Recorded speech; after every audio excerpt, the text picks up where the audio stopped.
အားလုံးပဲကျွန်တော်ပြန်လာပါပြီခင်ဗျာကျွန်တော်ဒီနေ့မှာတော့မလုပ်မလဲဆိုလို့ရှိရင်စာသင်တဲ့အနေထားမှာကွာเนาะစာသင်နေဆိုတာဘယ်လိုမျိုးတွေသင်ရတယ်ဆိုတာမျိုးတွေကိုသိစေချင်တယ်စာသင်နေတဲ့ဆရာမတွေဒီဗီဒီယိုကိုကြည့်ရဆိုလို့ရှိရင်မကြော်လိုက်နဲ့ပေါ့เนาะစာသင်တဲ့အခါမှာဘယ်လိုမျိုးတွေအောက်ကလူတွေနားလည်အောင်ဘယ်လိုမျိုးရှင်းပြရတယ်ဆိုတာလေးကိုကျွန်တော်ဗီဒီယိုလေးကြည့်ပြီးတော့အားလုံးနဲ့ဒီလို react လုပ်မှာဖြစ်ပါတယ်ကိုဆွဲရလဲဆိုရင်ဆွဲနေပြီပေါ့နော်ဆွဲနေပြီဆိုရင်အကြောင်းလေးကိုသူရှင်းပြပြီဘာလို့ဆိုရင်ဆွဲနေပြီဘယ်သူကိုဆွဲရလဲဆိုရင်တော့ကျွန်တော်ကတော့စက်ရင်မို့ဆွဲတာပေါ့ဘယ်သူတွေကျွန်တော်ကတော့ပလင်းကျောင်းဆရာတော့ကျောင်းဆရာပဲဆိုင်းမိုးဖန်ဖြစ်တော့ခါတာဖြစ်နေပြီเนาะကျွန်တော်ကတော့ဆွဲနေပြီဆိုင်းမိုးအခြေအနေကောင်းပါတော့ဒါဆိုတော့ဆွဲနေတာရှင်เนาะဒါအကုန်လုံးကဝိုင်းဆွဲနေတယ်ဆိုင်းမိုးအခြေအနေမကောင်းဘူးလောက်ဒီမလုပ်ကြနဲ့ကျွန်တော်ကတော့စက်ရင်မို့ဆွဲတာပေါ့ဘယ်သူတွေဆွဲလဲဆိုရင်ဖိုးဖိုးကလည်းဆွဲ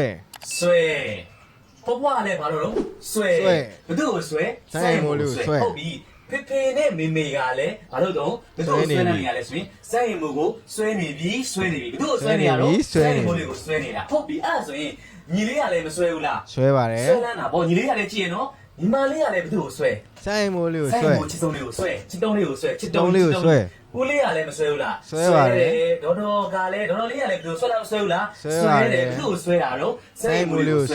ဆွဲနေရနော်နောက်တစ်ခုတာလေးကလည်းဆွဲမယ်မိမိလေးကလည်းဘာလို့မဆွဲဘူးလားဘယ်သူကိုဆွဲဆိုင်းမိုးလေးကိုဆွဲနေရတော့ဆွဲနေပြီကလေးကလည်းမဆွဲဘူးလားဆွဲပါတယ်ကလေးကလည်းဆွဲတယ်ရောဟေးလို့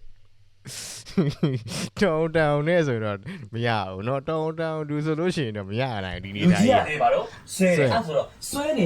တာဘယ်သူကိုဆွဲဆိုင်းမိုးလေးကိုဆွဲအားလုံးကဆွဲနေရဘယ်လိုဆိုင်းမိုးလေးဟုတ်ပြီအဲ့ဒါဆိုရင်ဒီကောင်လေးအားလုံးချုပ်လိုက်ဖိုးဖွားဖေမေညီလေးညီမလေးအားလုံးချုပ်မယ်ကျွန်တော်ကလည်းဆွဲနေပြီအားလုံးချုပ်ပြီဆိုလူတိုင်းအားလုံးမိုးတာလူတိုင်းအားလုံးနဲ့ရှင်ထဲမှာဘာဖြစ်နေပြီလို့ဆွဲနေပြီဘယ်သူကိုဆွဲရလဲဆိုရင်ဆိုင်းမိုးလေးကိုဆွဲနေတာဒီမင်းသားလေးရဲ့အကအလှအနုပညာအားလုံးကချစ်စရာကောင်းနေလို့ဘာဖြစ်နေရောဆွဲနေပါတယ်ဟုတ်ပြီဘသူလေးလဲဘသူကိုဆွဲနေရလဲဆိုကျွန်တော်တို့အားလုံးကဆိုင်းမိုးလေးကိုဆွဲနေပါပြီဟုတ်ပြီနော်ဆွဲလန်းစိတ်ကလေးကဆိုင်းမိုးလေးကိုပဲဆွဲနေပြီဟုတ်ပြီအဲ့ဆိုဘသူကိုဆွဲလန်းနေရလဲဆိုရင်ဆိုင်းမိုးလေးကိုဆွဲနေရပါအရန်တော်တဲ့မင်းသားလေးအရန်ကိုချစ်စရာကောင်းတဲ့မင်းသားလေးအရန်ကိုချောတဲ့မင်းသားလေးကိုအားလုံးကဆွဲနေရတယ်ခင်ဗျာဘာလို့ဆိုရင်ဆွဲနေပြီကျေးဇူးတင်ပါတယ်အဲ့တော့သူလည်းသူ့အကောင့်သွားဝင်ကြည့်မင်းတို့စာသင်နဲ့ဒီမှာကြည့်လိုက်နော်စာသင်နဲ့ကိုလုံးဝရှင်းတာတာကြီးတို့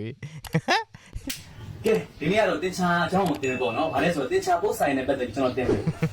ဘာလဲဆိုအဲ့ကနရဲ့ရှစ်ပဲဟုတ်ပါကြည့်တယ်ရှစ်လေးကိုကျွန်တော်ဖွင့်ပြမှာပေါ့နော်ရှစ်ဆိုတဲ့သင်္ကေတနဲ့တင်ချာလေးလားမျိုးမျိုးကိုကျွန်တော်တောင်းပြီးတော့ဘာလို့မှလဲဆိုချာကြည့်မှာနော်ကလေးတို့စိုက်ရင်မူပန်းဒီလေးအပေါ်မှာကျွန်တော်ကထားတဲ့မာဆန်နဲ့ချစ်ချင်းမြတ်တာတွေဆိုင်းမိုးရဲ့ချစ်ချင်းမြတ်တာတွေပေါ့ဘာလို့ဆိုင်းမိုးပေါ်မှာထားတဲ့မဟာဆန်နဲ့ချစ်ချင်းမြတ်တာတေးသားမယ်လို့နော်တော်ဆက်မကြည့်တော့မင်းတို့ဝါသနာပါတယ်ဆိုလို့ရှိရင်စာလဲသင်ခံရမယ်ဆိုင်းမိုးဖန်လဲတင်ဘူးကျင်တယ်ဆိုလို့ရှိရင်မှကြည့်လိုက်မြင်းကျန်ဆန်နေဆိုပြီးတော့အကောင့်ရှိတယ်ကွာအမှသွားရိုက်ရှာပြီးတော့ကြည့်လိုက်ကြနော်ဒီမှာ follower 17.6k follower ရှိပါတယ်အဲ့ဒီအကောင့်လေးမှာဆိုလို့ရှိရင်လုံးဝနေ့စဉ်နဲ့မှမပြတ်နော်တင်ကြပို့ချပေးနေပါတယ်ကျွန်တော်ဗီဒီယိုတွေပဲကျွန်တော်ဒီနားမှာပဲအဆုံးသတ်ချင်ပါတယ်ကျွန်တော်ကတော့ action to reaction ပိုင်းဇက်က60ပဲဖြစ်ပါတယ်အဲ့တော့နောက်ထပ်ဗီဒီယိုမှာပြန်တွေ့ပါမယ်